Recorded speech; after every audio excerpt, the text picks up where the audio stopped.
E aí, Bolsonaro vai ser preso ou não? Nesse vídeo a gente vai te trazer uma análise técnica e imparcial, sem viés de esquerda ou de direita, simplesmente falando o que está acontecendo no processo onde o presidente Jair Bolsonaro foi denunciado em virtude dos atos que aconteceram no dia 8 de janeiro de 2023. Antes de mais nada, deixa o seu like para que essa análise imparcial e técnica chegue ao maior número de pessoas possível. Há um pouco mais de 2 meses, o ex-presidente Jair Bolsonaro, com outros réus, foi denunciado em virtude de alguns crimes que teriam sido praticados e que levaram àquele ato que aconteceu no dia 8 de janeiro de 2023, onde o Congresso foi invadido, o STF foi invadido e depredado e várias pessoas foram presas. A gente vai realizar então, num primeiro momento, uma análise da denúncia que é oferecida pelo Ministério Público acusando o ex-presidente e alguns outros réus do cometimento de alguns crimes. Pois bem, aqui está a análise da denúncia. Qual que é o primeiro crime que é imputado ao ex-presidente Jair Bolsonaro, que é a participação de organização criminosa armada. Esse é um crime bastante grave, né? A gente pode ver aqui pela pena que é bastante alta. Ele tem uma pena inicial de 3 a 8 anos de prisão, só para esse crime. Além disso, tem várias questões que podem agravar essa pena. Mais uma questão é a tentativa violenta de abolição do Estado Democrático de Direito. Esse é um outro crime, também é um crime bastante grave.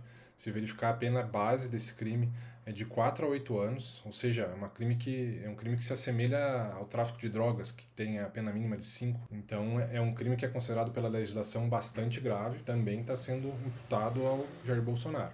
Outro crime, golpe de Estado. Tentar depor por meio de violência ou grave ameaça o governo legitimamente constituído. Mais um crime bastante grave, 4 a 12 anos. Crime de dano. Aqui muito provavelmente eles estão tentando fazer uma associação com os danos existentes no 8 de janeiro com a conduta do presidente Jair Bolsonaro e desses outras pessoas que também constam dessa denúncia. Então, o crime de dano é você destruir o patrimônio de alguém, basicamente. A detenção de 6 a 3 anos é também uma imputação que é realizada ao ex-presidente. Outra questão, deterioração do patrimônio tombado. Ele se assemelha muito ao crime de dano, né? A gente vai falar um pouco depois sobre isso. Inclusive, eu acho que ele acaba consumindo o crime de dano. Então, talvez seja afastada a condenação do crime de dano puro em caso de uma sentença condenatória, né? Aqui é basicamente aquilo que a gente viu de destruição de estátuas, de objetos existentes dentro do Supremo, por exemplo, de quadros. Então, esse crime acaba acontecendo em virtude dessa situação. É atribuído, mais uma vez, culpa ao Bolsonaro e algumas outras pessoas que também constam dessa denúncia. Outra coisa que é bastante importante, o Ministério Público ele pede a condenação em concurso material de crimes. O que isso significa? Que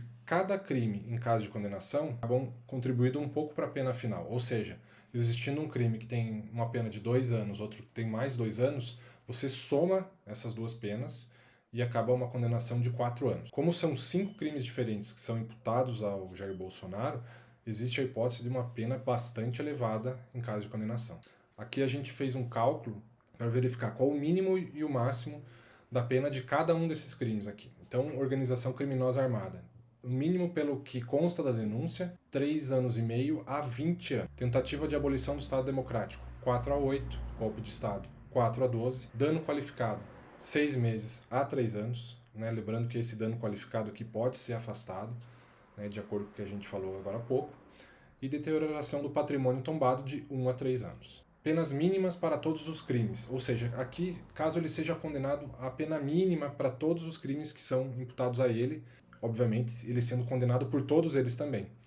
Chegaria a uma pena de 13 anos. Então, veja que a situação dele é uma situação bastante delicada, porque caso ele seja condenado por esses crimes que são atribuídos a ele, mesmo que ele pegue a pena mínima para cada um dos crimes, a pena base nessa situação aqui seria de 13 anos. E penas máximas, o que é muito pouco provável que aconteça, poderia chegar a 46 anos de prisão. Então é uma situação bastante delicada. Na data de hoje foi realizada uma sessão pela primeira turma do Supremo Tribunal Federal, verificando se o judiciário vai aceitar a denúncia que imputa esses crimes ao Jair Bolsonaro, além dos outros réus, para verificar se ele pode ser processado. Como que funciona? A polícia faz a investigação, levanta uma grande quantidade de provas e repassa isso ao Ministério Público. O Ministério Público faz uma avaliação e verifica se existem indícios de autoria e materialidade, ou seja, se existe efetivamente um crime e se as pessoas que estão sendo investigadas foram aquelas que praticaram esse crime. Se existir uma junção de indícios mínimos dessas duas questões, ela oferece uma denúncia. Essa denúncia ela é enviada ao Poder Judiciário e o Poder Judiciário realiza uma análise se concorda ou não com a análise que foi realizada pelo Ministério Público. Existem duas hipóteses nessa situação. O judiciário rejeita a denúncia e fala, não, Ministério Público, o que aconteceu aqui, eu não concordo com a tua avaliação, não é crime, ou seja, está rejeitada essa denúncia. Ou o judiciário recebe a denúncia. Recebendo a denúncia, aí sim, as pessoas que foram acusadas pelo Ministério Público viram efetivamente réus, ou seja, existindo uma decisão que receba a denúncia, nesse caso do Jair Bolsonaro, aí efetivamente ele vai virar réu. O processo continua. Existe a possibilidade de produção de provas pela defesa, pela acusação, e depois existe uma outra sessão composta pelos 11 ministros, ou seja, pelo plenário, onde é feito o julgamento efetivo do processo. São avaliadas todas as provas que foram colhidas, principalmente aquelas produzidas no curso do processo, ou seja, entre o recebimento da denúncia e o julgamento, e é feita a decisão definitiva.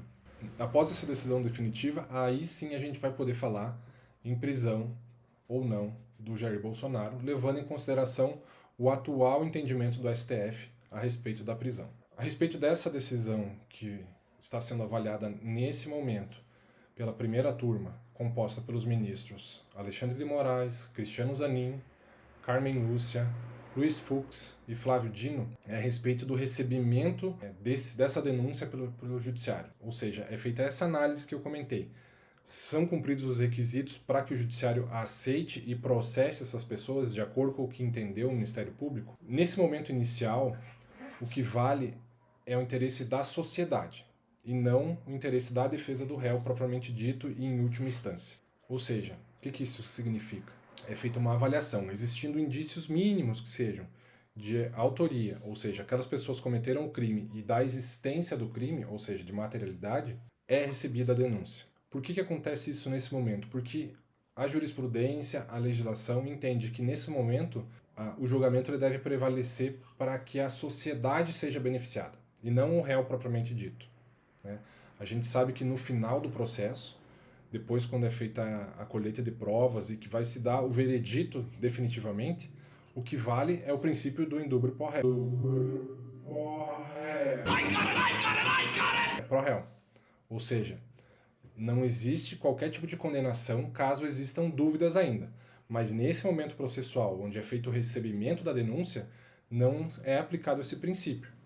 Acontece exatamente o oposto. É aplicado um princípio de indúbio pro societate.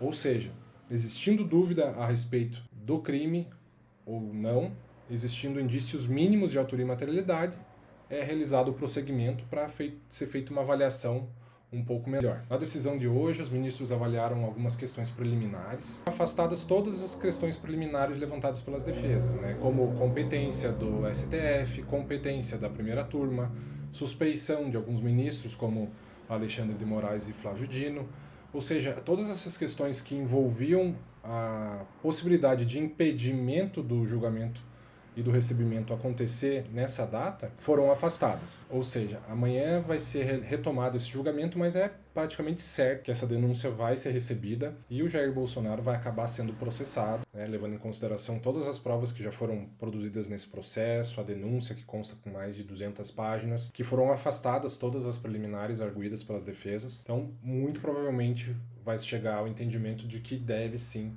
prosseguir essa ação criminal. Seguindo o processo, é realizada a instrução criminal, ou seja, são produzidas provas pela acusação, produzidas provas pela defesa, é feita a oitiva de testemunhas, o interrogatório judicial das pessoas que estão sendo acusadas e, ao final, o judiciário acaba chegando num entendimento, com base nas provas produzidas antes do processo, mas principalmente nas provas produzidas e confirmadas no decorrer do processo. É proibido você condenar uma pessoa com base só em provas produzidas antes do processo. Também é proibido a condenação com base exclusivamente numa delação premiada. Ou seja, a delação ela é um meio de prova que precisa ser confirmado com outras provas. Então, a partir do momento que é feito tudo isso, aí vai para julgamento e aí sim existe a possibilidade de uma condenação e existindo uma condenação definitiva, aí sim existe a possibilidade de prisão. Nesse momento eu vejo como muito pouco provável a prisão do ex-presidente Jair Bolsonaro, levando em consideração, primeiro, ele está respondendo ao processo de liberdade e parece estar colaborativo com a justiça. Inclusive ele esteve presente na sessão de julgamento do STF nessa data. Não parece ser uma pessoa que queira, nesse momento pelo menos, fugir do país ou ameaçar testemunhas, esse tipo de coisa, o que poderia ensejar uma prisão imediatamente. Existem alguns analistas que afirmam que, levando em consideração a possibilidade de prisão, é possível que ele tente fugir para os Estados Unidos ou algum outro país que o mantenha em asilo diplomático. Nessa situação, o judiciário, sabendo de antemão de alguma possibilidade de fuga, aí sim existe a possibilidade de prisão. Os próximos meses vão ser decisivos nesse caso, levando em consideração que é muito provável essa situação seja julgada ainda nesse ano. Se essas informações foram úteis para você, se inscreva no canal para não perder as próximas análises. Deixe o seu like também para que mais pessoas tenham acesso a esse conteúdo.